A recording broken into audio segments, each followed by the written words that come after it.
Ils sont au nombre de 250 conducteurs de taxi-moto qui prennent part à la formation pratique au respect du code de la route, renforçant ainsi leurs compétences dans la conduite, après la phase théorique. Ici, devant l'esplanade du stade Alphonse Massamba Déba, sous le regard vigilant du formateur, tous sont à l'écoute des consignes. On va voir la force centrifuge, la force centripète.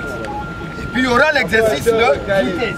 Chacun sur sa moto, aligné, exécute minutieusement les instructions, des techniques qui permettront de réduire des cas d'accident. On leur recommande toujours de circuler en interligne, entre les deux voies, et savoir laisser passer les piétons, les personnes âgées, les personnes avec handicap, les femmes enceintes, les autres véhicules qui sont en difficulté de s'insérer sur le courant de la circulation.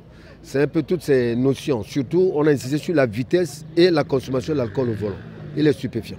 Une valeur ajoutée pour ces conducteurs de taxi-moto qui apprécient l'initiative et entendent profiter de cette opportunité. Cette formation nous apporte le professionnalisme parce que jusqu'à aujourd'hui, on conduisait la moto de façon, on va dire, archaïque.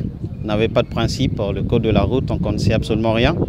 On savait déplacer les motos, mais on ne connaissait pas exactement les principes de la route. Parce que vous savez, sur la route, il y a un langage.